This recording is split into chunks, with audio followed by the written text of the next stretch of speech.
कल की क्लास में मैं थोड़ा आगे बढ़ गया था और लास्ट में कनेक्शन लॉस्ट हो गया था ना, तो अपन 51 वाले से वापस स्टार्ट करते हैं।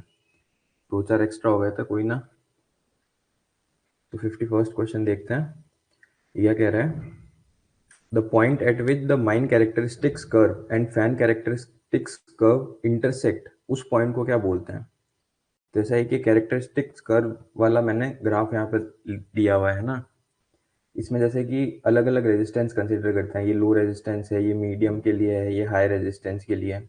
तो अगर मैं ये वाला प्लॉटिंग कंसिडर करूँ, ये वाली, और ये तो हो गई किसकी, माइन की। और फैन की कैरेक्टरिस्टिक्स क्यों ऐसी हो गई, ये वाली। ठीक है। फैन की कैरेक्टरिस्टिक कर्व ऐसा क्यों, स्ट्रेट क्यों नहीं होता है, ऐसा क्यों होता है। इसका रीजन है लॉसेस। ये वाला जो पोर्शन होता है ना, ये सब लॉसेस होते हैं। इसमें जितने भी मैकेनिकल लॉसेज आ गए फैन के, या एडी लॉसेज जो होते हैं, ये उस उनकी वजह से आता है ये। तो इसलिए फैन का कैरेक्टरिस्टिक्स कर्व ऐसा होता है। और जहाँ पे फैन के और माइन के कैरेक्टरिस्टिक कर्व इंटरसेक्ट करता है, इस पॉइंट को क्या बोलते हैं हम, ऑपरेटिंग पॉइंट। ठीक है। तो 51 का हो गया सी, ऑपरेटिंग पॉइंट।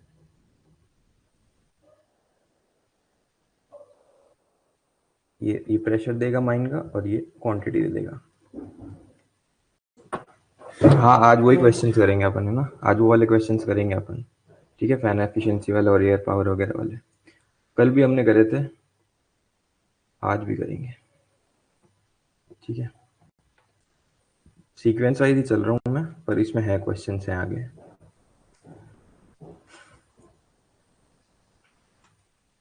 अच्छा, अब ये देखो, ये क्वेश्चन क्या कह रहा है, 52। The evaporator and condenser of a refrigeration unit have temperature of 5 degree and 50 degree centigrade. ठीक है।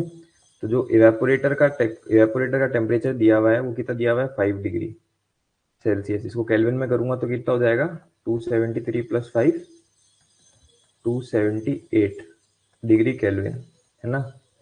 और कंडेंसर की, जो कंडेंसर यूनिट है, उसका क्या कितना दिया हुआ है temperature, 50 degree centigrade.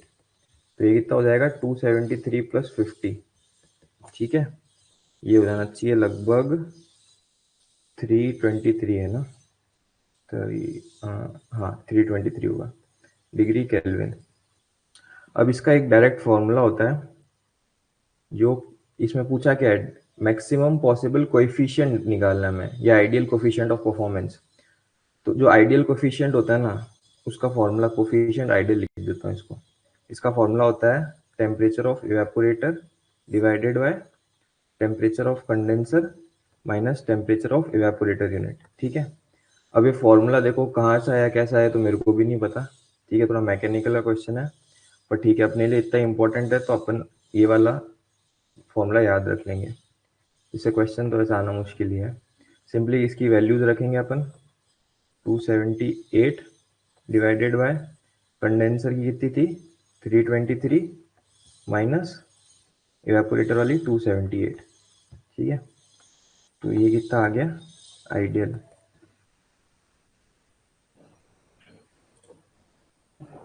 278 divided by bracket में 323 माइनस 278।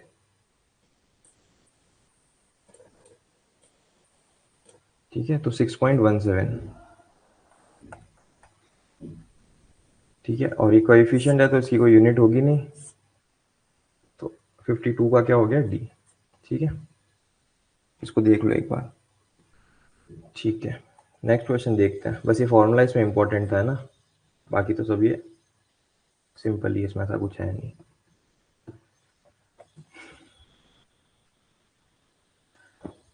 अभी 53 क्वेश्चन क्या कह रहा है, the size and speed of rotation being the same the head developed is maximum axial flow के साथ, बैकवर्ड के साथ, रेडियल ब्लेडेड सेंट्रीफ्यूगल के साथ, और फॉरवर्ड ब्लेडेड सेंट्रीफ्यूगल के साथ। ठीक है। तो इससे पहले मैं तुम्हें जैसे ये बता देता हूँ, जैसे फैंस होता है ना, वो दो टाइप के होते हैं। एक हो गया अपना सेंट्रीफ्यूगल, और एक हो गया अपना एक्सियल फ्लो। ठीक है। एक्सियल फ्लो सिंपली क्या होता है, जैसे एक्सियल फ्लो अपना आपने देखा भी था पहले।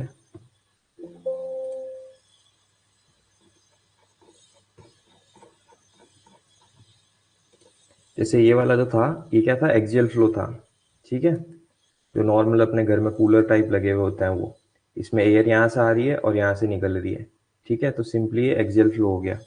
इसका एडवांटेज क्या होता है, कॉम्पैक्ट होता है साइज में, लेस जगह लेता है इंस्टॉलेशन के लिए।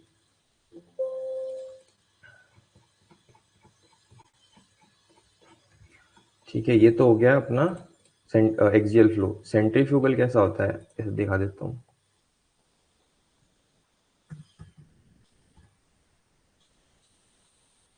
ठीक है ना, तो ये जैसे ये है,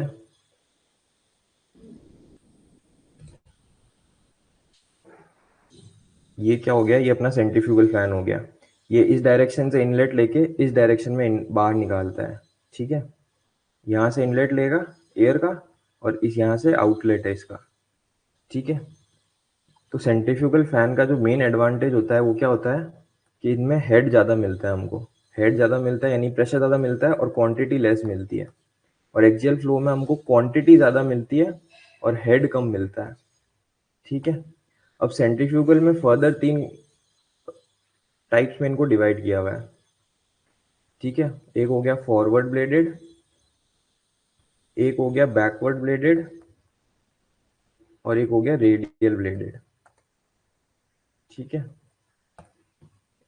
जैसे कि यहाँ देखो, ये कौन सा है, रेडियल ब्लेडेड। रेडियल ब्लेडेड में क्या होता है, जैसे कि ये इसकी ब्लेड जो होती है ना, वो स्ट्रेट होती है ऐसे, ठीक है। तो ब्लेड का एंगल जो होता है वो 90 डिग्री होता है इसमें, ठीक है। ये हो गया अपना रेडियल। फॉरवर्ड ब्लेडेड में क्या होता है,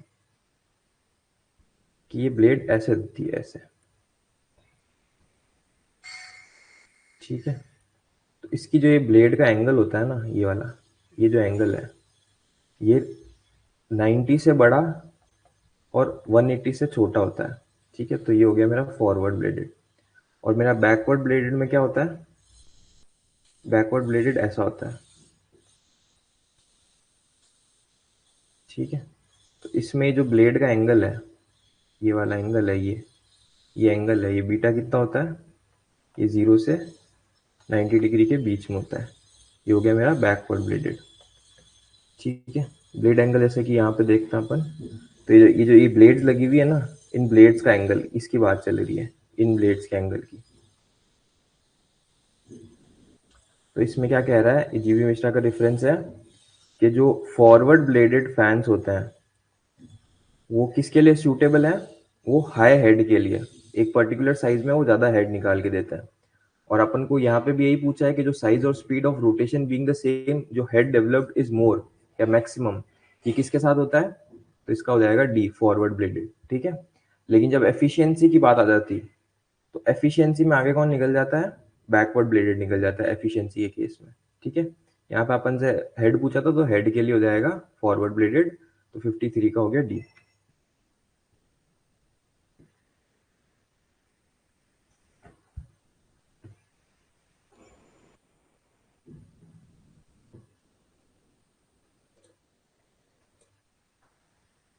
आया समझ में, नेटवर्क तो सही है, ठीक है। नेक्स्ट क्वेश्चन देखते हैं। देखो ये एक अच्छा क्वेश्चन था, ठीक है।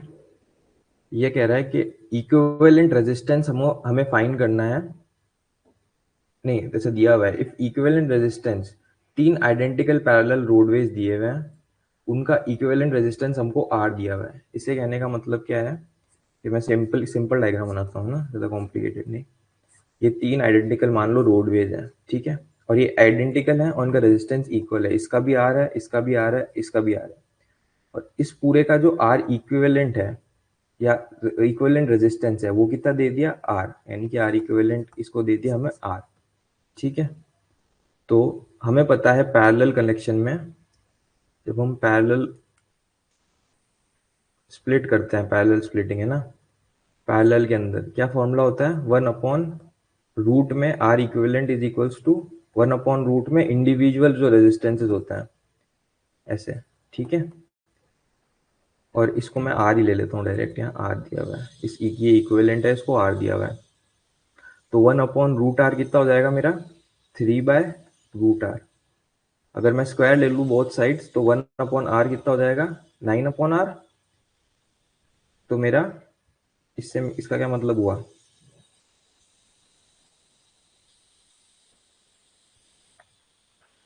इसको मैं r लिख देता हूँ, r is equals to 9 times r small r, यानी कि individual resistance is equals to 9 times equivalent resistance. अब ये जो बन रहा है ये तो हमारा केस 1 बन रहा है। इसमें केस 2 क्या बोला है कि हमने एक आइडेंटिकल, एक और एडिशनल रोडवे को पैरेलल में कनेक्ट करा, यानी कि टोटल अब 4 पैरेलल रोडवे बन गए। तो अब जो नया रेजिस्टेंस है हमें न्यू रेजिस्टेंस निकालना है, ठीक है। तो इसके लिए केस 2 क्या हुआ,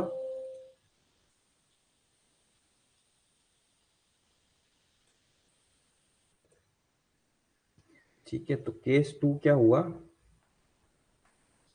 केस 2 में ये तो ऑलरेडी था हमारे पास ये और ये, इसने क्या करा, एक ये एक्स्ट्रा लगा दिया, ये एक और आर, ठीक है।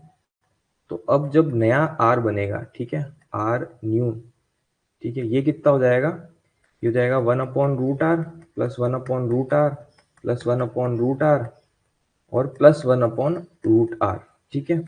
तो 1/रूट में आर न्यू, इसको मैं क्या लिख सकता हूँ, 4/√r, ठीक है, squaring on both the sides 1/r new, ठीक है। तो ये कितना हो जाएगा, 16 टाइम्स डिवाइडेड बाय आर। अच्छा यहाँ से ये रूट हट गया, ये रूट हट गया, ठीक है।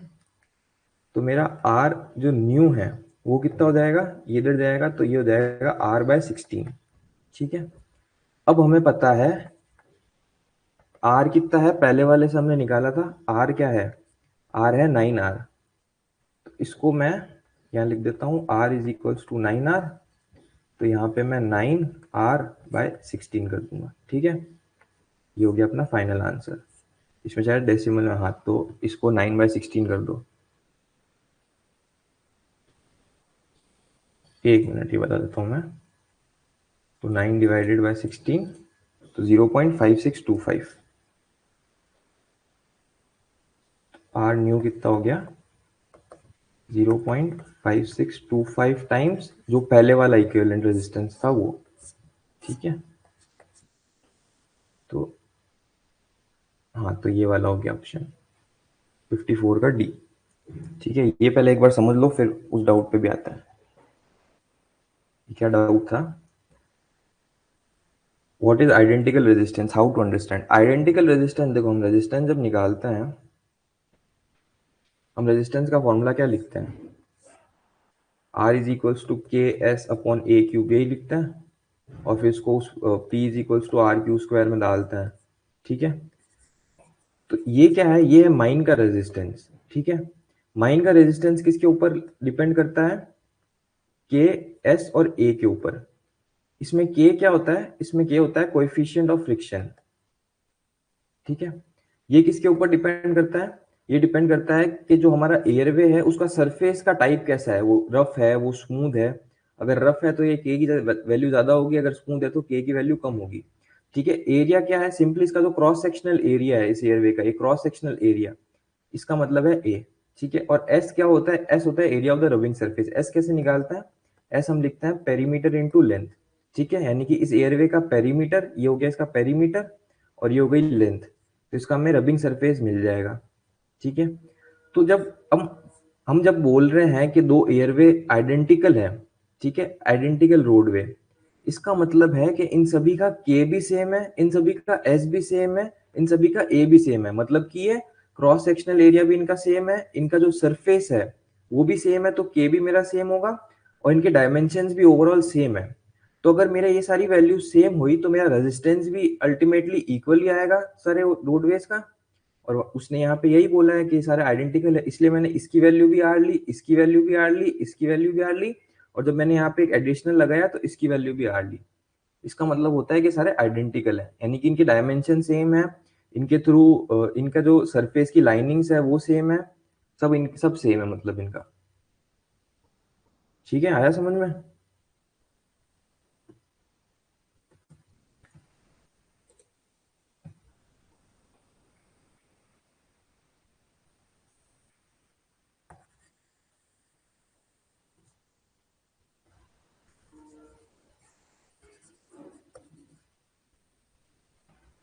ये क्वेश्चन कैसे करा अपन, आया समझ में?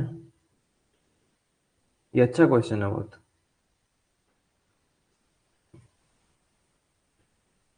ठीक है, अब आगे बढ़ते हैं ना। ये अच्छा क्वेश्चन था। अब देखो ये 55th क्वेश्चन क्या बोल रहा है। If the air quantity circulated by a fan is 6000 metre cube per minute, यानी कि क्वांटिटी हमें दे दी 6000 और मीटर क्यूब पर मिनट दे दी, ठीक है। और जो प्रेशर डेवलप्ड बाय फैन है वो हमें 100 पास्कल दे दिया। Pressure is 100 pascal. तो हमें सिंपली एयर पावर पूछिए। एयर पावर हमें पता है, इसको मैं पावर लिख देता हूँ, ये क्या होता है, प्रेशर इंटू क्वांटिटी।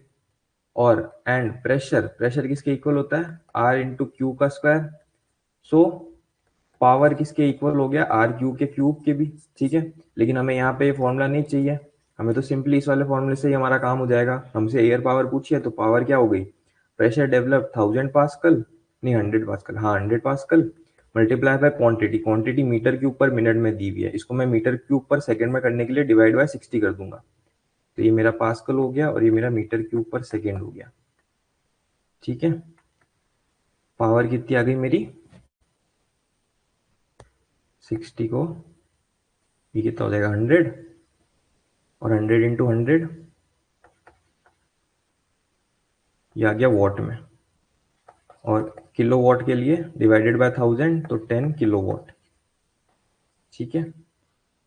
ये पावर क्या होती है, ये एयर पावर। एयर पावर मतलब कि इस प्रेशर और इस क्वांटिटी में कितनी एयर की क्या पावर है, ठीक है। तो इसका ही सिंपली ये फॉर्मूला है। तो इसका हो जाएगा 55 का ए। सिंपली ये फॉर्मूला बेस्ड था, इसमें कुछ था ही नहीं ज्यादा। देख लिया, आगे बढ़े।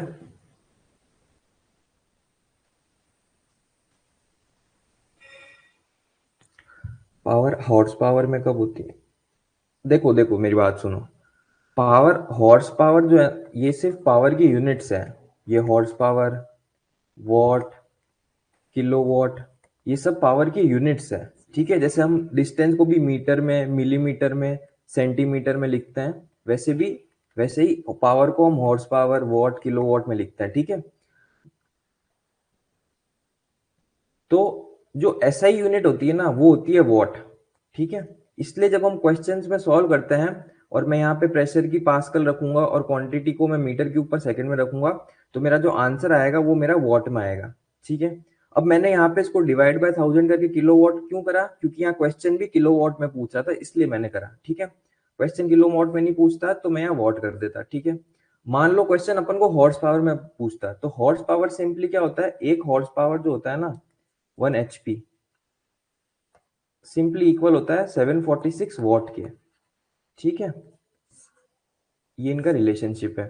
अगर यहाँ पे मेरे से ऑप्शंस में हॉर्स पावर में पूछता तो मैं सिंपली क्या करता, इसको मैं 1000 वॉट को डिवाइड बाय 746 कर देता, और फिर उससे मेरा जो भी आंसर आता उसको मैं ऐसे हॉर्स पावर में लिख देता। मान लो 1 पॉइंट कुछ आएगा यहाँ पे, तो मैं सिंपली 1.2 लेट से ऐसे करके हॉर्स पावर लिख देता। तो horse power, what, kilo watt, ये सारी यूनिट्स है पावर की, जैसे मीटर, मिलीमीटर, सेंटीमीटर डिस्टेंस की होती है। अपन को जो क्वेश्चन में पूछा है अपन उस हिसाब से आंसर देंगे। अपन को किलो वॉट में पूछा इसलिए मैंने किलो वॉट में लाया, अपन को हॉर्स पावर में पूछते तो मैं हॉर्स पावर में लिया था, ठीक है। और ये रिलेशन याद रखना कि एक हॉर्स पावर में 746 वॉट्स होता है। तो जब अगर मेरे को 1000 वॉट, अच्छा यहाँ पे 10,000 है ना, तो मेरे को 10,000 वॉट को अगर हॉर्स पावर में करना है तो मैं सिंपली वॉट को डिवाइड बाय 746 कर दूंगा, तो मेरा आंसर हॉर्स पावर में आ जाता,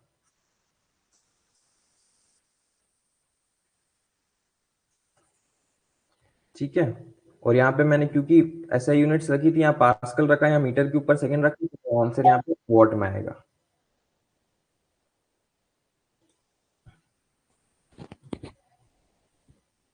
हेलो।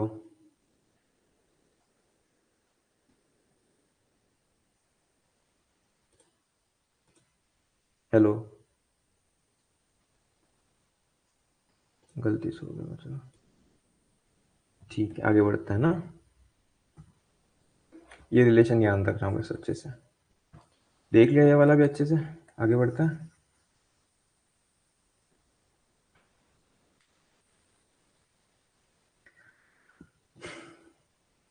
ये तो अपन ने पहले देख ही लिया। 56 क्या कह रहा है? In a ventilation system with a single main fan the intersection of the mine characteristic curve based on Atkinson equation. Atkinson equation क्या होती है? ये वाली, P is equals to R Q square, ठीक है। और फाइन फैन के characteristic curves, तो ये पूछ रहा है कि दोनों कर्व जब इंटरसेक्ट करते हैं तो उसको क्या बोलते हैं? तो उसको हम ऑपरेटिंग पॉइंट बोलते हैं, सिस्टम ऑपरेटिंग पॉइंट। 56 का बी हो गया। ये अपन ने यहाँ देखा था, ये वाला यही क्वेश्चन था, ऑपरेटिंग पॉइंट ही पूछ रहा था। ये जहाँ पे दोनों कर्व्स इंटरसेक्ट करते हैं वो ऑपरेटिंग पॉइंट हो गया।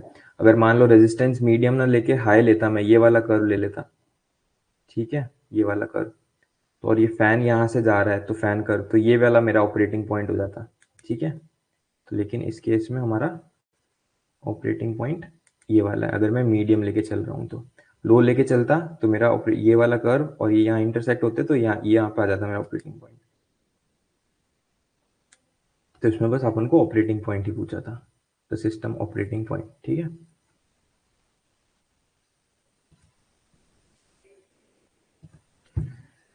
आगे बढ़े। ये भी सिंपल फॉर्मूला बेस्ड क्वेश्चन है। कोएफिशिएंट ऑफ फ्रिक्शन निकालने को बोला है हमें, ठीक है। एयर सर्कुलेटिंग दे दी, ये क्या है मेरा Q, और ये मेरा L दे दिया इसके अंदर, और लॉन्ग गैलरी, और ये मेरा एरिया ऑफ क्रॉस सेक्शन दे दिया, और प्रेशर डेवलप इज 70 पास्कल, ठीक है। तो हमने अभी देखी एटकिंसन इक्वेशन क्या है, P is equals to R Q square. R को हम क्या लिख सकते हैं? आर को हम के एस अपॉन ए क्यूब लिख सकते हैं, ठीक है, ए क्यूब, ठीक है। के क्या है? Coefficient of friction, A cross sectional area, और एस होता है area of the rubbing surface, ठीक है। ये कैसे निकालते हैं ये मैंने कल की क्लास में बताया था अच्छे से, ठीक है। तो प्रेशर हमको कितना दिया है, तो P इज इक्वल्स टू कितना हो जाएगा मेरा, K S upon A cube into Q square. Pressure मेरे को दे दिया क्वेश्चन में 70 पास्कल। के मेरे को निकालना है। एस को क्या लिखते हैं? एस को, एस होता है मेरा पेरीमीटर इंटू लेंथ, यानी कि एयरवे की पेरीमीटर इंटू लेंथ। पेरीमीटर का है देखो, ये अगर 2 मीटर दे रखा है और ये अगर 5 मीटर दे रखा है, तो इसकी पेरीमीटर कितनी हो जाएगी? ये लेंथ 2 + 5 + 2 + 5, तो यानी कि 714 हो गई है ना। पेरीमीटर 14 हो गई, लेंथ हमको दे दी 2000, और एरिया हमको क्या दे दिया? 2 × 5, ये एरिया है इसका क्यूब, इंटू क्वांटिटी का स्क्वायर। क्वांटिटी कितनी है? 3000 डिवाइडेड बाय 60 करूंगा। 60 क्यों करूंगा? क्योंकि यहाँ पे मीटर क्यूब पर मिनट में दी हुई है, हमको मीटर क्यूब पर सेकंड में डालनी होती है, ठीक है। इसको मीटर क्यूब पर सेकंड में डालते हैं, ठीक है। इसका आ जाएगा क्यू का स्क्वायर। तो इससे मेरा के कितना निकल के आ गया?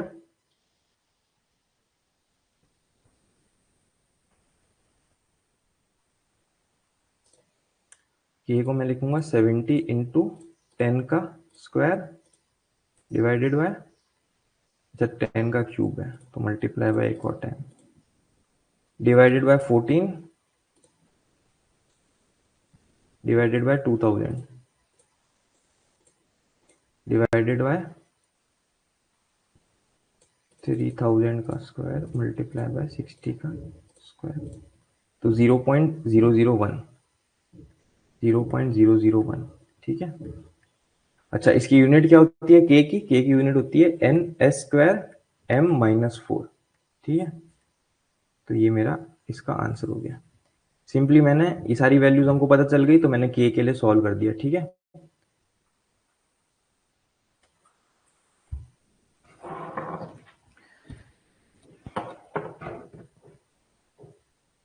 देख लो एक बार, फिर आगे बढ़ता है। सिंपल ये वाला फॉर्मूला ध्यान रखना था अपन को।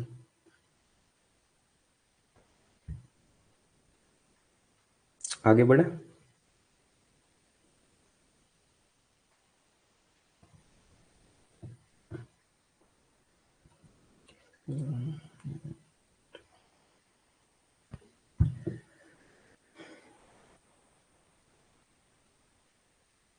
ठीक है, आगे बढ़ते हैं। अभी देखो 58 क्वेश्चन क्या कह रहे हैं। The overall system efficiency of ventilation is 37.3%। यानी कि ओवरऑल एफिशिएंसी, ये ओवरऑल ये कितनी दे दी मेरे को, 37.3%। इसका मतलब क्या है कि इसके अंदर हमने मैकेनिकल लॉसेज, इलेक्ट्रिकल लॉसेज सब कंसिडर कर दिए हैं। सब मिला के ओवरऑल जो एफिशिएंसी बन रही है वो इतनी बन रही है। एयर पावर, एयर की पावर, पावर कितनी दे दी हमें, जब देखो यहाँ पे क्या दिया हुआ है, हॉर्स पावर में दिया हुआ है। ठीक है, तो 100 हॉर्स पावर। ठीक है, अब ये कह रहा है input motor power will be, सबसे पहले तो अच्छा, अब ये एयर पावर, अच्छा यानी कि देखो ये क्या कह रहा है, ये है एयर की पावर।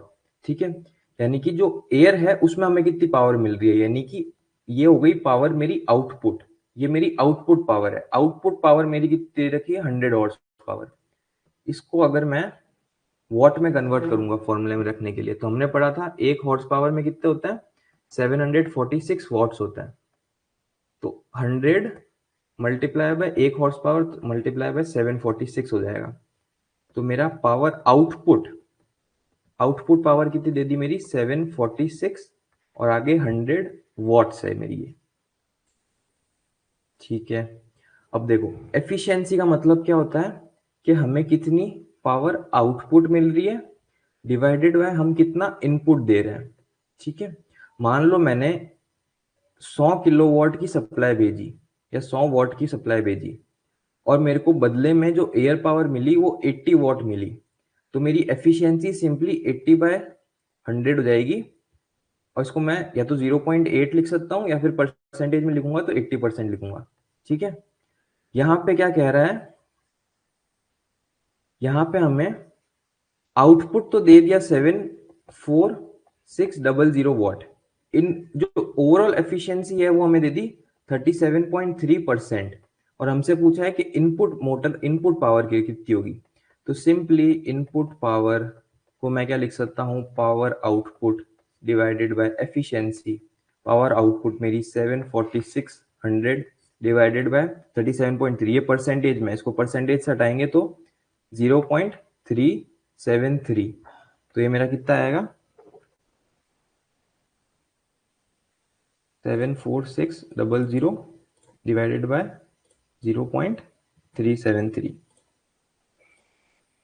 ठीक है, तो एग्जैक्टली कितना आ गया, 2 लाख वॉट आ गया।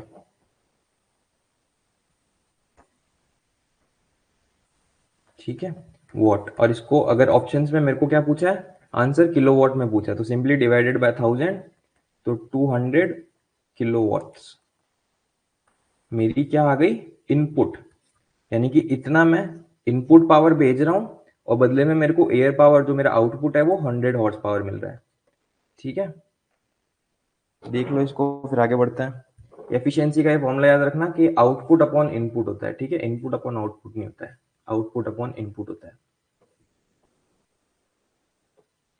और एक ये वाला ध्यान रख लेना, एक हॉर्स पावर में 746 वॉट्स होता है, तो सिंपली हमने 100 हॉर्स पावर में 746 मल्टीप्लाई करा तो मेरा वॉट में आ गया आंसर। ठीक है, आगे बढ़े।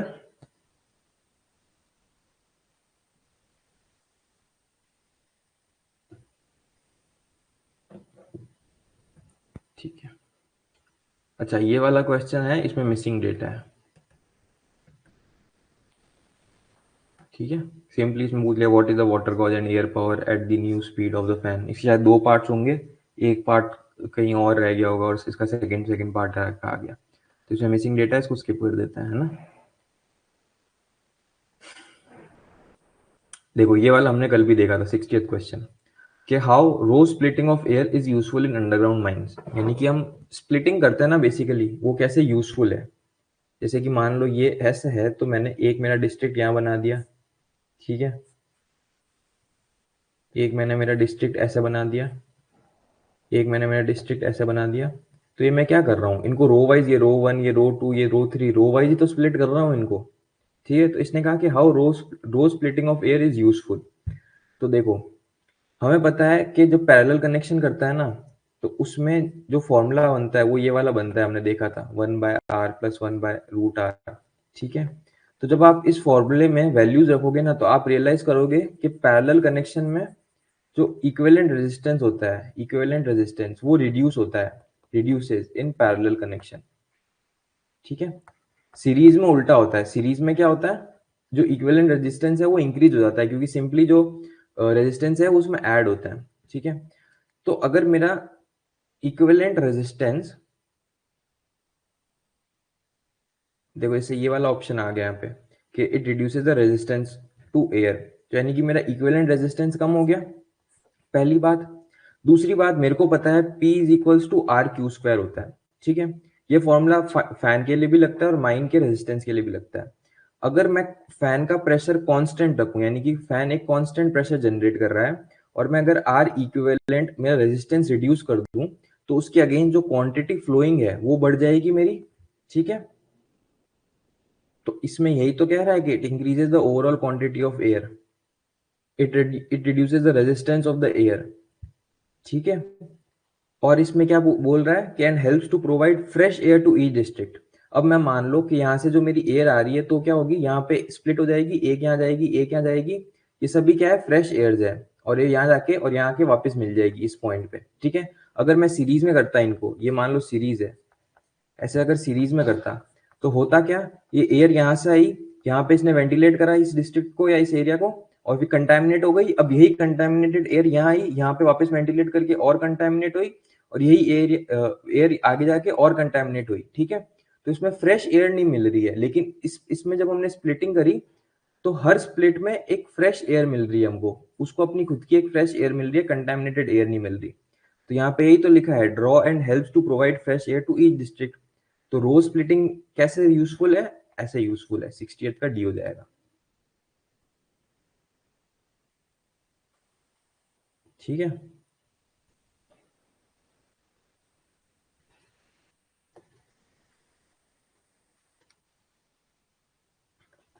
अगर फैन प्रेशर कांस्टेंट है और आर इक्विवेलेंट रिड्यूस होगा, तो क्वांटिटी का स्क्वायर इंक्रीज हो जाएगा।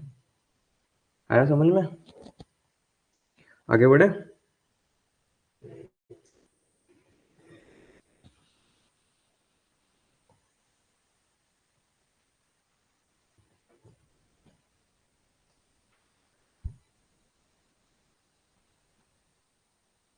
ठीक है, अभी क्या कह रहा है, ये तो अपन देखा ही था, the product of average air at any point of mine airway and the airway at the point gives an estimation of. Simply पूछ रहा है कि average velocity of air, average air, अच्छा यहाँ पे स्पेस है।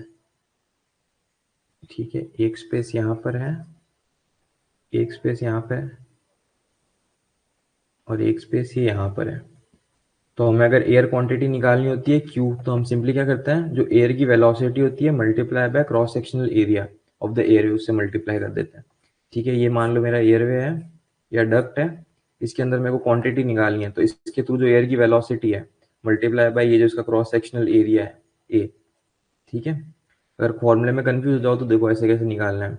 वेलोसिटी की यूनिट हमें पता है क्या होती है, मीटर पर सेकेंड, एरिया की यूनिट हमें पता है मीटर स्क्वायर, तो मीटर पर सेकंड मल्टीप्लाई में मीटर स्क्वायर क्या हो जाएगा, मीटर क्यूब पर सेकंड, और क्वांटिटी की यूनिट क्या होती है, मीटर क्यूब पर सेकंड ही तो होती है। ठीक है, तो अगर फॉर्मूले में कभी कंफ्यूज हो जाओ कि Q is equals to V होता है या V is equals to Q होता है, तो ऐसे यूनिट के साथ ध्यान रख लेना। ठीक है, तो इसका क्या हो जाएगा, the product of average air velocity, यहाँ जाएगा velocity at any point and the mine in the mine airway and the cross sectional area, area of the airway. तो अपना ऑप्शन कौन सा हो गया, 61 का ए। आया समझ में? आगे बढ़े, कोई डाउट?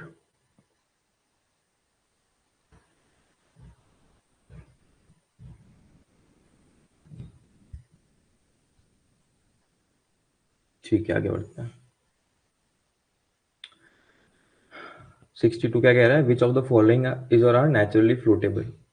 ठीक है, ये तो इसका यूनिट का क्वेश्चन नहीं है, पर ठीक है देख लेते हैं। तो कोई भी फ्लोट कब करता है, कुछ भी फ्लोट कब करता है वाटर में, जब उसकी specific gravity is less than water. ठीक है, वाटर की स्पेसिफिक ग्रेविटी हमें पता है कितनी होती है, 1 होती है। ठीक है। तो अगर जिसकी स्पेसिफिक ग्रेविटी 1 से कम हुई वो तो फ्लोट करेगा, जिसकी स्पेसिफिक ग्रेविटी 1 से ज्यादा हुई वो सिंक कर जाएगा। इसने पूछा है फ्लोट कहाँ करता है, तो हम सबकी स्पेसिफिक ग्रेविटी देखूं मैं, तो पायराइट की स्पेसिफिक ग्रेविटी कितनी होती है 4.9 से 5, 1 से ज्यादा हुई तो ये तो सिंक करेगा। आयरन ओर की कितनी होती है, ये भी 1 से ज्यादा है तो ये भी सिंक करेगा। गलेना की कितनी होती है, ये भी 1 से ज्यादा है तो ये भी सिंक करेगा। अल्कोहल की 0.8 होती है, ये 1 से कम है तो ये फ्लोट करेगी। पानी में अल्कोहल डालोगे तो वो ऊपर फ्लोट करेगी। ठीक है। इसमें क्या हो जाएगा, नेचुरली फ्लोटेबल ये भी नहीं है, ये भी नहीं है, ये भी नहीं है, तो नन ऑफ द अबव। ठीक है। अच्छा, स्पेसिफिक ग्रेविटी क्या होता है वो पता है या वो समझाऊं? स्पेसिफिक ग्रेविटी समझाने की जरूरत है क्या?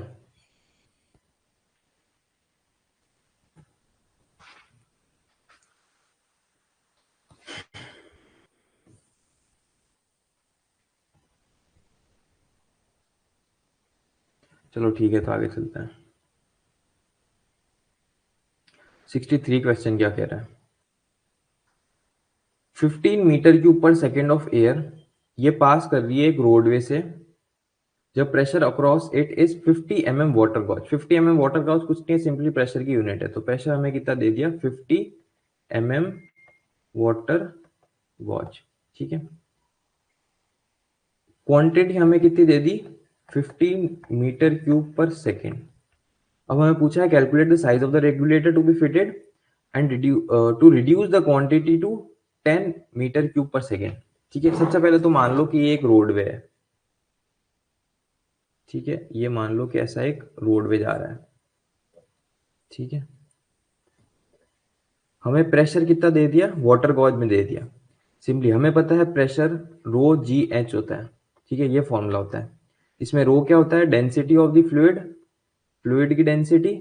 जी हो गया एक्सेलरेशन ड्यू टू ग्रेविटी अपना 9.81, और एच क्या हो गया, एच हो गया अपना हेड। तो प्रेशर इज इक्वल्स टू रो, यहाँ पे वाटर गॉज दिया हुआ है, ये क्या दिया हुआ है M M of W G, water gauge दिया हुआ है। ठीक है। यहाँ पे हम एयर की डेंसिटी नहीं लेंगे कि एयर यहाँ से पास हो रही है तो एयर की डेंसिटी, अपन को जो प्रेशर की यूनिट दी हुई है वो वाटर गॉज में दी हुई है, तो अपन यहाँ पे डेंसिटी भी वाटर की लेंगे। वाटर की डेंसिटी दोनों को 1000 इंटू 9.81 जी इंटू एच, एच दे दिया 50 mm। ठीक है, एम को अगर मैं मीटर में कन्वर्ट करूंगा तो डिवाइडेड बाय 1000 करूंगा। ठीक है। तो सिंपली 1000 कट गया, तो ये जो प्रेशर आएगा मेरा वो कितना आएगा 9.81 इंटू 50 पास्कल्स आएगा ये। ठीक है। हमें पास्कल्स में हमने जो स्टैंडर्ड यूनिट है वो निकाल दी। ठीक है। क्वांटिटी हमें दे ही रखी है 15 मीटर क्यूब पर सेकेंड। ठीक है। तो अगर मैं P is equals to R Q square करूं, तो आर मेरा कितना हो जाएगा P बाई क्यू स्क्वायर, और R is equals to P मैंने निकाल दिया 9.81 into 50 divided by quantity 15 metre cube per second में ही दी हुई है तो कुछ चेंज करने की जरूरत नहीं है, डिवाइडेड बाय 50 का स्क्वायर। तो मेरा जो रेजिस्टेंस, इस एयरवे का रेजिस्टेंस जो आ रहा है वो कितना आ रहा है 9 9.81 मल्टीप्लाई बाय 50 डिवाइडेड बाय 15 का स्क्वायर आ रहा है, यानी कि 2.18। तो मेरा रेजिस्टेंस आ रहा है 2.18। ठीक है। Newton S square M minus 8 इसकी यूनिट लगा देता हूँ। ठीक है। अब इस क्वेश्चन में क्या कह रहा है कि हमें एक रेगुलेटर लगाना है, यानी कि रेगुलेटर का मतलब सिंपली यहाँ पे एक रेजिस्टेंस लगाना है। ठीक है, एक एक्स्ट्रा रेजिस्टेंस निकाल लगाना है, जिससे जो क्वांटिटी 15 मीटर क्यूब फ्लो हो रही थी, ये हो गया मेरा केस 1 था ये मेरा। ठीक है ना, यहाँ लिख देता हूँ केस 1। जिससे जो ये 15 मीटर क्यूब क्वांटिटी फ्लो हो रही थी पर सेकेंड, अब ये रिड्यूस होके कितनी हो जाए 10 मीटर क्यूब पर सेकेंड हो जाए। ऐसा मेरे को यहाँ पे एक रेजिस्टेंस ऐड करना है, और उस रेजिस्टेंस की हम पे वैल्यू पूछी है।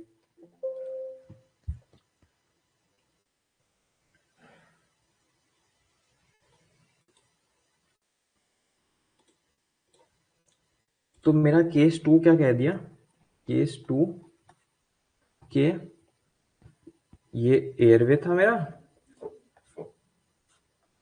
यहाँ मैंने एक रेगुलेटर एक्स्ट्रा लगा दिया तो मेरी यहाँ पे क्या हुई, रेजिस्टेंस बढ़ गया। ठीक है। इसमें शायद प्रेशर, हाँ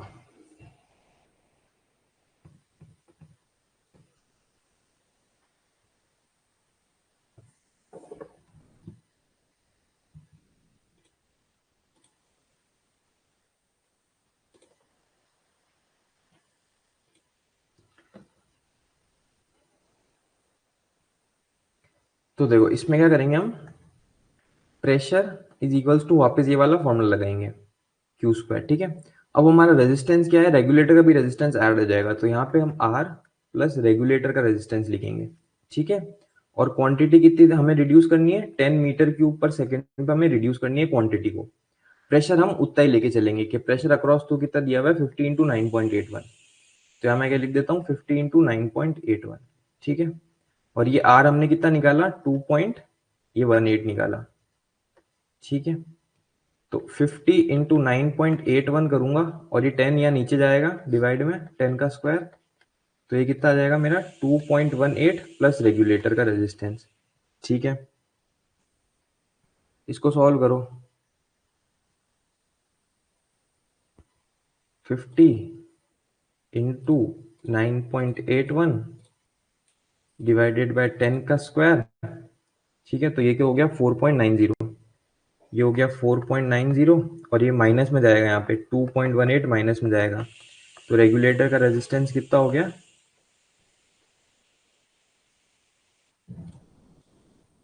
2.725, ठीक है। अब ये किस में आएगी, इसकी यूनिट क्या आएगी एन स्क्वायर एम माइनस 8 में, हमसे पूछा है मीटर स्क्वायर में, ठीक है। रेजिस्टेंस को सिंपली ऑरिफिस का साइज मीटर स्क्वायर में, यानी कि हमें इक्विवेलेंट ऑरिफिस में निकालना है। तो रेजिस्टेंस को मीटर स्क्वायर में कन्वर्ट करने के लिए क्या फॉर्मूला होता है, area is equals to 1.2 upon root R, ठीक है। तो एक is equals to 1.2 upon root R, यानी कि रूट और ये आर हमने निकाला 2.725, तो ये जो ए आ जाएगा ये कितना आ जाएगा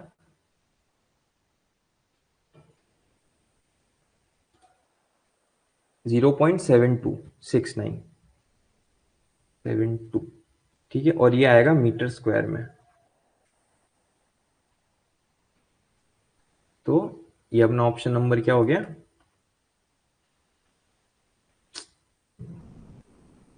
ऑप्शन नंबर डी, 63 का डी, ठीक है। पहले हमने क्या करा, केस 1 में हमने रेजिस्टेंस निकाला एयरवे का, फिर हमने कहा कि ये तो रेजिस्टेंस ऑलरेडी है, इसके साथ में एक रेगुलेटर लगा दिया, तो यहाँ पे आर प्लस रेगुलेटर हो गया। और क्वांटिटी हमें क्वेश्चन में दे रखा था कि अब हमें 10 चाहिए, प्रेशर हमने अज्यूम करा कि उतना ही प्रेशर जनरेट हो रहा है, तो हमने इससे रेगुलेटर का रेजिस्टेंस निकाल दिया और सिंपली उसको इक्विवेलेंट ऑरिफिस यानी कि मीटर स्क्वायर में कन्वर्ट कर दिया इस फॉर्मूले से, ठीक है। इसमें भी कोई डाउट नहीं,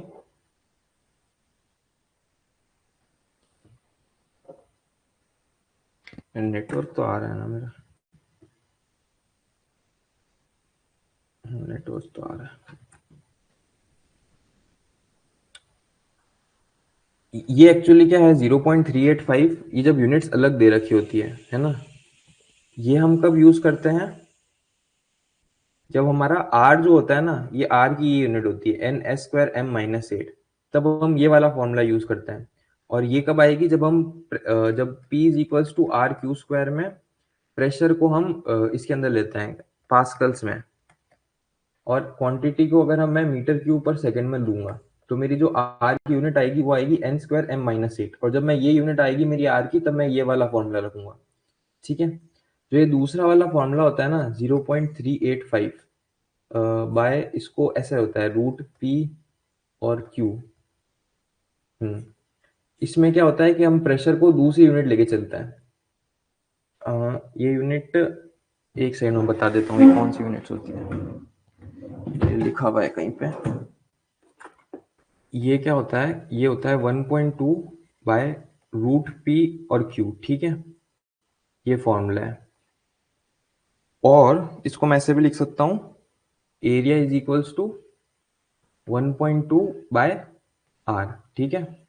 सिंपली मेरे को पता है P is equals to R Q square होता है, तो P बाय क्यू का square is equals to R हो जाएगा, और रूट आर कितना हो जाएगा, रूट पी बाई क्यू, ये हो जाएगा रूट आर, ठीक है। तो मैं यहाँ पे या तो a is equals to 1/2 by root R लिखूं, या a is equals to 1/2 by root P into Q लिखूं, ठीक है। दोनों एक ही बात है। ये हम तब कब यूज करते हैं, जब हमारा p जो है वो पास्कल में लेते हैं, q जो है वो मीटर क्यूब पर सेकेंड में लेते हैं, और r हम N S square M minus 8 में लेते हैं, ठीक है। जो दूसरा फॉर्मूला है A is equals to 0.385 Q by root P, ये हम कब लेते हैं, जब हमारा P जो है वो होता है kgf, ये यूनिट होती है kgf पर मीटर स्क्वायर में, या फिर जो mm वाटर गॉज, जो हमने पहले यूनिट देखी थी अभी, वाटर गॉज ये वाली, यहाँ पे mm ये वाटर गॉज ये वाली यूनिट दी रखी थी, ठीक है। अगर मैं डायरेक्ट करता ना तो फिर मैं वो वाला फॉर्मूला लगाता, इसको मतलब मैंने क्या करा, पास्कल में कन्वर्ट करा, इसलिए फिर मैंने ये वाला फॉर्मूला लगाया था, ठीक है। मैं डायरेक्ट अगर वाटर गॉज लेके सॉल्व करता ना तो मैं फिर ये वाला फॉर्मूला यूज करता, ये वाला, जब हम प्रेशर को इसमें लेते हैं और क्वांटिटी को मेरे हिसाब से मीटर क्यूब पर सेकंड में ही लेते हैं, ठीक है।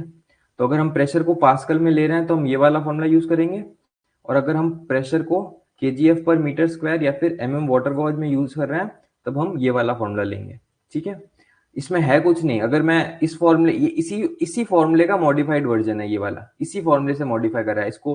अगर मैं यूनिट कन्वर्जन करूंगा ना इसके अंदर तो मेरा अल्टीमेटली यही फॉर्मूला आएगा, दोनों सेम फॉर्मूला है, बस अलग अलग वेरिएशन है इनके अंदर। इसको मैं चाहूँ तो मैं डिराइव भी कर सकता हूँ, लेकिन वो अपने लिए इंपॉर्टेंट नहीं है। तो ये ए के फॉर्मूले के दो वेरिएशन है, यूज समझ लो। बस ये है कि ये वाला फॉर्मूला इस यूनिट के लिए यूज करते हैं और ये वाला इन यूनिट्स के लिए।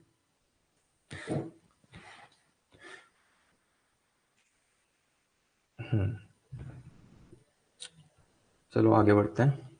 ये क्या पीपीटी में अपलोड कर दूंगा, तो बाद में भी जिसको देखनी है वो आराम से भी देख सकता है, क्योंकि क्लास तो क्या है, क्लास के बीच में से स्लाइड फास्ट मूव होती है इसलिए, ठीक है। तो चलो 64 देखते हैं।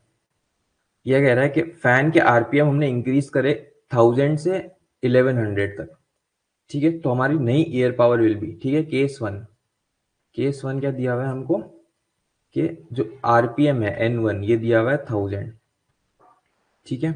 और इस केस में जो हमारी पावर हमको मिल रही है वो मैं P1 मान लेता हूँ। केस टू क्या दिया हुआ है कि मेरा जो नया आरपीएम है N2 वो है 1100, ठीक है। ये है आरपीएम है ये यूनिट, ठीक है, आरपीएम। और इस केस में हमारी P2, ये कह रहा है P2 और P1 के बीच का रिलेशन बताओ, ठीक है।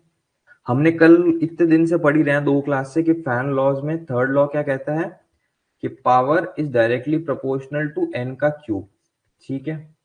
ये कहां से आया, हमें पता है पावर का फॉर्मूला क्या होता है, P इंटू क्यू। पी को हम R इंटू क्यू स्क्वायर लिखते हैं, तो R इंटू क्यू का क्यूब ऐसे लिख सकता हूं मैं, नहीं सॉरी, R इंटू क्यू, हाँ इंटू क्यू, तो R into Q square into Q, तो R क्यू क्यूब लिख सकता हूँ। और हमें पता है Q fan law, first fan law क्या होता है, Q directly proportional to N होता है, ठीक है। तो इससे हमें क्या पता चला कि पावर जो है वो डायरेक्टली प्रोपोर्शनल टू क्यू का क्यूब होता है, और Q directly proportional to N होता है, तो क्यू का cube directly proportional to N cube हो गया, ठीक है। तो हमें पता है पावर क्या है, डायरेक्टली प्रोपोर्शनल है एन के क्यूब के। तो हमारे पास रिलेशनशिप आ गया प्रोपोर्शनलिटी वाला। सिंपली मैं क्या करूंगा, रेशियोज ले लूंगा। पावर 1 बाय पावर 2 का जो रेशियो आएगा वो n1 बाय n2 के रेशियो आएगा, लेकिन इनके क्यूब्स के इक्वल होगा वो, है ना, क्यूब्स के, क्योंकि ये क्यूब क्यूब के डायरेक्टली प्रोपोर्शनल है, ठीक है। तो पावर 1 बाय पावर 2 कितना हो गया, n1 मेरा 1000 था और मेरा n2 कितना था 1100, हाँ, इसका कितना क्यूब, ठीक है। तो मेरी जो P2 हो जाएगी, इसको मैं क्रॉस मल्टीप्लाई करूंगा, तो मेरा जो पावर 2 हो जाएगी वो कितनी हो जाएगी, 1000 का क्यूब, और मल्टीप्लाई में क्या आ जाएगा यहाँ पावर 1, ठीक है। तो अगर मैं 1000, नहीं सॉरी, 1100 डिवाइडेड बाय 1000 करके इसका क्यूब कर दूंगा तो 1.33, तो पावर 2 नई पावर क्या हो गई 1.33 टाइम्स पावर 1, ठीक है। तो न्यू पावर क्या है, the air power will be increased by 1.33 times, तो इसका 64 का हो गया सी। इसमें ध्यान रखने वाली बात क्या थी, ये वाला रिलेशन कि power is directly proportional to N का क्यूब, ठीक है। आगे बढ़े।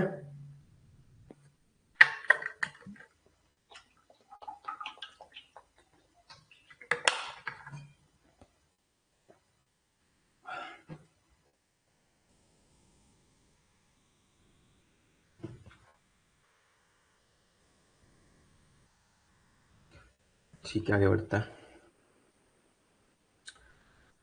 65th क्वेश्चन देखो, यह कह रहा है कि the pressure actually developed by the fan and expanded on overcoming the mine, इसको क्या बोलते हैं? इसमें चार कंसेप्ट लग रहे हैं अपने, देखो। थियोरेटिकल डिप्रेशन, इफेक्टिव डिप्रेशन है, हॉर्स पावर और मैनोमेट्रिक एफिशिएंसी। ये है डीजे देशमुख का रेफरेंस है ये, ठीक है। इसमें क्या कह रहा है, थियोरेटिकल डिप्रेशन क्या होता है किसी भी फैन का या पंप का?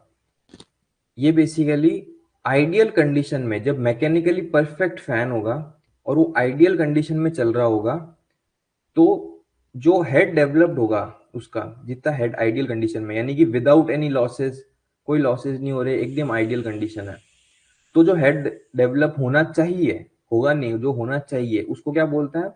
थ्योरेटिकल डिप्रेशन, ठीक है। अगर इस थ्योरेटिकल डिप्रेशन में मैं जो लॉसेस है उनको भी कंसिडर कर लूं, ठीक है, तो उन लॉसेस के बाद जो एक्चुअल प्रेशर डेवलप होगा, pressure actually developed by the fan, ठीक है, and expanded on overcoming the resistance of the mine, ठीक है। ये लाइन देखो कि जो एक्चुअल में प्रेशर जनरेट हुआ जब हमने लॉसेस इंकर करे and expanded on overcoming the resistance of the mine, ठीक है, इसको मैं क्या बोलूंगा? इफेक्टिव डिप्रेशन, यानी कि जो एक्चुअल में हुआ, ठीक है। तो यहाँ पे यही तो पूछ रहा है कि the pressure actually developed by the fan, ठीक है, एक्चुअली हमें कितना प्रेशर मिला on expanded on overcoming the mine, तो इसका क्या हो जाएगा मेरा 65th का बी, इफेक्टिव डिप्रेशन, ठीक है।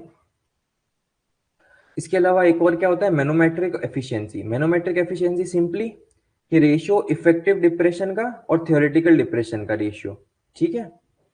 यानी कि जितना हमें मिला, मान लो हमें हेड कितना मिला, मान लो हमें हेड 80 मीटर मिला और हमें मिलना कितना चाहिए था, थ्योरेटिकल हमें 100 मीटर मिलना चाहिए था, तो मेरी मैनोमेट्रिक एफिशिएंसी सिंपली 0.8 हो गई या 80% हो गई, ठीक है। तो सिंपली जो इफेक्टिव डिप्रेशन है डिवाइडेड बाय जो थियोरेटिकल डिप्रेशन है, ये जो रेशियो होगा उसको हम मैनोमेट्रिक एफिशिएंसी बोलेंगे, ठीक है। और मैकेनिकल एफिशिएंसी क्या हो गई कि जो मैकेनिकल लॉसेस के बाद जो हमें बच रहा है वो गई हमारी, हो गई मैकेनिकल एफिशिएंसी, ठीक है। यानी कि जो आउटपुट है, dividing the power output by power input, ठीक है। ये इसका रेफरेंस है, जिसको एक्स्ट्रा पढ़ना है वो यहाँ से पढ़ सकता है, डीजे देशमुख का वॉल्यूम 2 पेज 2.33। तो इसका क्या हो जाएगा, the pressure actually developed by the fan, मतलब कि असल में जो डेवलप हमें मिला and expanded on overcoming the mine, इसको हम क्या बोलेंगे, इफेक्टिव डिप्रेशन। बस ये थोड़ा वर्डिंग का खेल है, वर्डिंग समझनी है अपन को, ठीक है। आगे बढ़े, देख लिया, ठीक है। 66 क्वेश्चन देखो, एक वेंटिलेशन प्रेशर है, ventilation pressure of 1000 pascal circulating a quantity of 20 metre cube per second in a district, ठीक है। तो हमें प्रेशर दे दिया 1000 पास्कल्स का और हमें क्वांटिटी दे दी 20 मीटर क्यूब पर सेकेंड की। The flow is to be reduce to, यानी कि ये Q1 है, ये P1 है। नया केस 2 क्या कह रहा है कि इस फ्लो को मेरे को रिड्यूस करना है 14 मीटर क्यूब पर सेकेंड तक। अज्यूमिंग के वेंटिलेशन प्रेशर इज अनचेंज, यानी कि अभी भी वेंटिलेशन प्रेशर इस केस में भी कितना है, 1000 पास्कल, ठीक है। What will be the resistance of the regulator? पहले तो हम क्या करेंगे कि इस डिस्ट्रिक्ट का रेजिस्टेंस निकालेंगे, ठीक है। डिस्ट्रिक्ट का रेजिस्टेंस क्या होता है, P is equals to R Q square, हमें पता है। प्रेशर हमें कितना दे रखा है, 1000 डिवाइडेड बाय क्वांटिटी कितनी है, 20, इसका स्क्वायर करूंगा तो मेरा रेजिस्टेंस आ जाएगा किसका, डिस्ट्रिक्ट का, ठीक है। तो 1000 डिवाइडेड बाय 400 कितना हुआ, 2.50, ठीक है। यानी कि रेजिस्टेंस क्या हो गया, 2.50 N S square M minus 8, ये तो हो गया डिस्ट्रिक्ट का रेजिस्टेंस, ठीक है। अब हमने क्या कहा कि इसमें एक एडिशनल रेगुलेटर लगाना है, ठीक है। तो रेगुलेटर सीरीज में लगेगा, तो जो आर इक्विवेलेंट हो जाएगा वो कितना हो जाएगा, रेगुलेटर का रेजिस्टेंस प्लस जो डिस्ट्रिक्ट का रेजिस्टेंस आपने निकाला यहाँ पे आर डी जो हमने निकाला वो, ठीक है। अब वापस ये फॉर्मूला लगाएंगे केस 2 के अंदर, ठीक है। जो P2 है, यहाँ पे P1 लिख देता है और ये आर डी कर देता हूँ और ये Q1 लिख देता हूँ। P2 है वो कितना आएगा मेरा, नया आर इक्विवेलेंट इंटू Q2 का स्क्वायर, ठीक है। प्रेशर अभी भी इसने बोला कि सेम रहेगा, यानी कि अभी भी 1000 रहेगा। आर इक्विवेलेंट क्या हो गया, रेगुलेटर का रेजिस्टेंस जो हमें निकालना है प्लस डिस्ट्रिक्ट का रेजिस्टेंस जो कि है मेरा 2.50, ठीक है। और मल्टीप्लाई में नई क्वांटिटी हमें कितनी फ्लो करानी है, 14 मीटर क्यूब पर सेकेंड का स्क्वायर, ठीक है। तो इससे मेरा रेगुलेटर क्या आ जाएगा, सिंपली 1000 डिवाइडेड बाय 14 का स्क्वायर, ठीक है, माइनस 2.50, ये रिलेशन आ गया। तो मेरा रेगुलेटर का रेजिस्टेंस कितना हो गया, 1000 डिवाइडेड बाय 14 का स्क्वायर माइनस 2.50, 2.60, 2.60, और यूनिट क्या रहेगी, N S square M minus 8, ठीक है। तो ये हो गया 66 का ए, ये हो गया मेरा केस 2, और ये मैंने केस 1 सॉल्व करा यहाँ पे, ठीक है। देख लो एक बार फिर आगे बढ़ता है। सिंपली ध्यान रखना कि रेगुलेटर जो होता है हमेशा किस में लगेगा, सीरीज में लगेगा, इसलिए हम ये वाला सीरीज वाला फॉर्मूला यूज करते हैं। पैरेलल में लगता नहीं है, अगर लगता होता तो हम ये वाला फॉर्मूला यूज करते हैं, 1 अपॉन रेगुलेटर का plus 1 upon under root district का, ठीक है। लेकिन क्योंकि पैरेलल में लगता नहीं है, सीरीज में ही लगता है हमेशा, तो अगर क्वेश्चन में नहीं भी दिया हुआ है तो हमें पता है कि हम ये वाला फॉर्मूला यूज करेंगे, R equivalent is equal to regulator का रेजिस्टेंस प्लस आर डी, यानी कि डिस्ट्रिक्ट का रेजिस्टेंस। आगे बढ़े।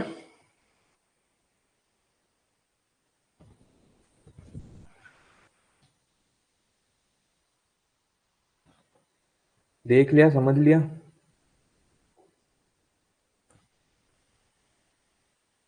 ठीक है, कोई डाउट नहीं। 67, हाँ इस क्वेश्चन में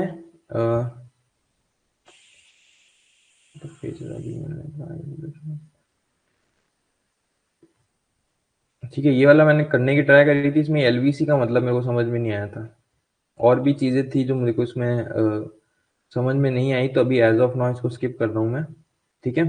कल मैं वापस देखता हूँ, आज अगर मेरे को इसका सॉल्यूशन या कुछ एक्यूरेट आंसर मिलता है तो मैं बताऊंगा कल, वरना अपन इसको स्किप कर देंगे, ठीक है। अभी के लिए एज ऑफ नाउ स्किप कर रहा हूँ, अगर मेरे को मिलता है तो मैं कल की क्लास में बता दूंगा, ठीक है। 68 पर आता है, ठीक है। 68th क्वेश्चन क्या कह रहा है, what are the reasons causing pressure drop in hydraulic system, ठीक है। प्रेशर ड्रॉप क्यों होगा जब हम फ्लो कराते हैं, मान लो कि ये पाइप है, ठीक है, और इसमें से ये पाइप ऐसे थोड़ा इंक्लिनेशन पे जा रहा है, ठीक है, ये हमारा हेड डेवलप हो गया इतना, ठीक है। इसमें जो लॉसेस होंगे वो किन किन वजह से होंगे, वो पाइप की लॉन्ग लेंथ की वजह से होंगे, वो फ्रिक्शन की वजह से होंगे, वो टाइप ऑफ फ्लूइड की वजह से होंगे, और या फिर वो losses in walls and bonds की वजह से होंगे। इनमें से किस किस की वजह से हमें प्रेशर ड्रॉप देखने को मिलेगा। तो देखो प्रेशर ड्रॉप का हमें फॉर्मूला पता है, आर इंटू क्यू स्क्वायर होता है।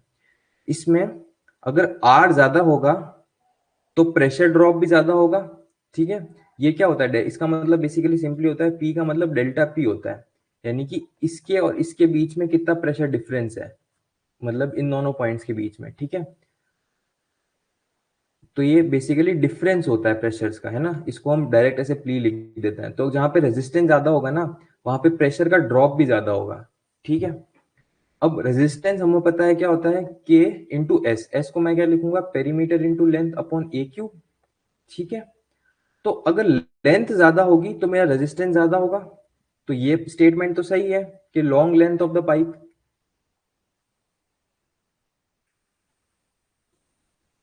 मेरा वन तो मेरे को सही मिल गया, ठीक है। सेकंड क्या हो गया, फ्रिक्शन, तो जो के होता है ना, ये फ्रिक्शन, ये क्या होता है, फ्रिक्शन कोफिशिएंट होता है, ठीक है। तो के भी इसके ऊपर डिपेंड करता है, तो यानी कि मेरी स्टेटमेंट 2 भी हो गई, फ्रिक्शन की वजह से भी मेरे को लॉसेस देखने को मिलेंगे, ठीक है। स्टेटमेंट 3 क्या हो गई, टाइप ऑफ फ्लूइड। देखो जो के होता है ना, कि हम कैसे निकालते हैं, कि हम निकालते हैं एफ इंटू रो बाय 8, ये के का फॉर्मूला होता है, ठीक है। इसमें के क्या होता है, ये होता है कोएफिशिएंट ऑफ फ्रिक्शन, और एफ जो होता है ना उसको हम डार्सीज कोएफिशिएंट बोलते हैं, डार्सीज कोएफिशिएंट। और ये होती है density of the medium, density of medium, या फिर जो भी वाटर फ्लो कर रहा है तो वाटर, एयर फ्लो कर रही है तो एयर, ठीक है। तो मीडियम के ऊपर के डिपेंड करेगा, मतलब कि जो मीडियम है उसके ऊपर डेंसिटी डिपेंड करेगी, डेंसिटी के ऊपर के डिपेंड करेगा, और के ऊपर आर डिपेंड करेगा। तो यहाँ पे क्या लिखा हुआ है, टाइप ऑफ द फ्लूइड, ठीक है।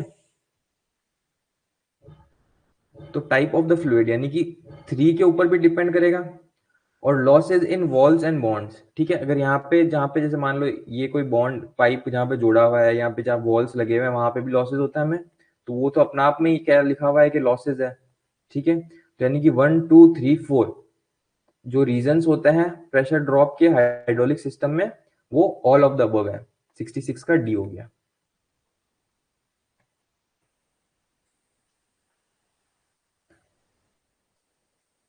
ठीक है। वन के लेंथ लेंथ के ऊपर भी डिपेंड करेगा, फ्रिक्शन के ऊपर भी डिपेंड करेगा, फ्लूइड के ऊपर भी डिपेंड करेगा, और जो दूसरे लॉसेस होते हैं उनके ऊपर भी डिपेंड करेगा, ठीक है। आगे समझ में।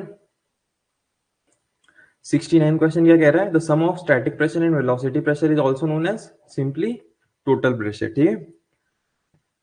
Pressure total is equals to velocity pressure plus static pressure, ठीक है। ये रिलेशन याद रखना हमेशा। ये कैसे होता है, इसको कैसे मेजर करता है, ये हम आगे क्वेश्चन है उसमें हम डिटेल में देखेंगे, ठीक है। अभी के लिए ये रिलेशन याद रखो कि velocity pressure plus static pressure total pressure होता है, और इसमें यही पूछ रहा है कि sum of static pressure and velocity pressure is known as total pressure. इसको हम अभी हम आगे डिटेल में देखेंगे कि कैसे मेजर करते हैं, इनका क्या सिग्निफिकेंस होता है और ये सब, ठीक है।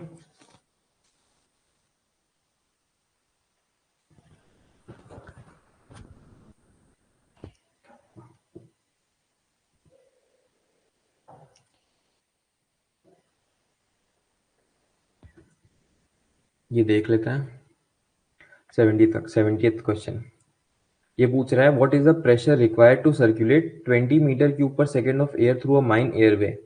सिंपली फॉर्मूला बेस्ड क्वेश्चन है, सिंपली, और ये फर्स्ट क्लास का है, ठीक है। Pressure is equals to resistance into quantity का स्क्वायर। रेजिस्टेंस हमको पता है क्या होता है, के इंटू एस, एस को मैं क्या लिखूंगा, पेरीमीटर इंटू लेंथ अपॉन ए क्यू इंटू क्यू स्क्वायर, ठीक है। पी हमें निकालना है, के हमें क्वेश्चन में दे दिया 0.01 एन स्क्वायर एम माइनस 4, तो 0.01 इंटू पेरीमीटर, ये रोडवे है, ये भी 3 मीटर दिया हुआ है, ये भी 3 मीटर दिया हुआ है, तो ये भी 3 हो जाएगा, ये भी 3 हो जाएगा, 3 + 3 + 3 + 3 कितना हो गया, 12। तो पेरीमीटर मेरा 12 इंटू लेंथ कितनी दी हुई है 400 divided by area, area of the cross section, area कितना है 3 × 3, ठीक है। इसका क्या है क्यूब, और इंटू क्वांटिटी का स्क्वायर, क्वांटिटी कितनी है 20 का स्क्वायर, ठीक है। इससे सिंपली आ जाएगा आंसर 26.33 पास्कल। इसको सॉल्व करेंगे तो मेरे मेरे सॉल्व करा हुआ है ये, ठीक है। सिंपली ये फॉर्मूला था, कुछ बड़ी बात नहीं थी इसमें।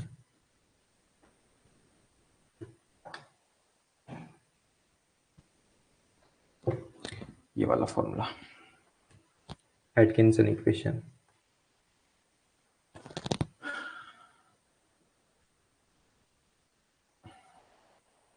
ठीक है। आज के लिए इतना ही करें, ये भी वही है सेम फॉर्मूला वाला।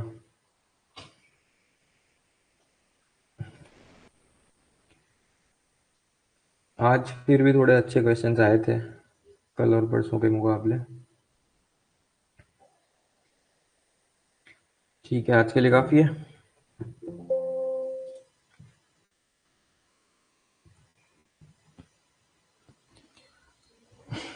कोई डाउट हो तो पूछ लो, वरना ग्रुप तो है ही, ग्रुप में पूछ लेना।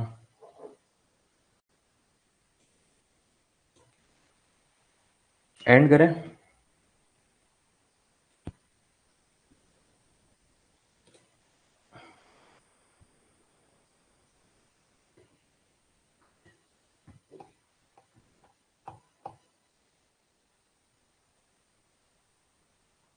हाँ, ब्रेक हॉर्स पावर और हॉर्स पावर सेम है, मतलब दोनों की जब कुछ भी ब्रेक हॉर्स पावर भी दे रखा हो तो भी वही लेके चलेंगे कि 1 horse power is equal to 746 watt, और दूसरे केस में भी यही लेके चलेंगे, है ना। हेलो। हेलो।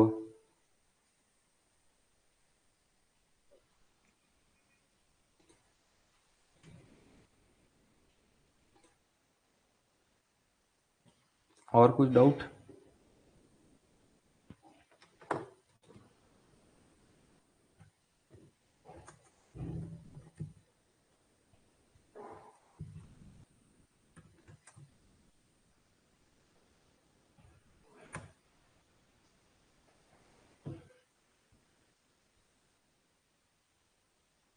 इसमें लिखा हुआ है क्या, brake horse power measure the power output of an engine before losses, यानी कि लॉसेस को नहीं कंसिडर करेंगे तो ब्रेक हॉर्स पावर, और अगर हमने लॉसेस कंसिडर कर दिए तो लॉसेस के बाद जो हमें मिल रहा है, आउटपुट मिल रहा है, वो हमारी हॉर्स पावर हो गई। ठीक है, लेकिन दोनों को कन्वर्ट करने का तरीका तो सेम ही है कि 1 brake horse power is equal to 746 watts of input, और 1 horse power is equal to 746 watts of output, बस। ठीक है, होगा 746 वॉट्स के इक्वल दोनों, बस इन दोनों का डेफिनेशन अलग अलग है कि break horse power measure the power output before any losses, और हॉर्स पावर क्या करता है, लॉसेस को कंसिडर करके चलता है, अकाउंटिंग फॉर लॉसेस।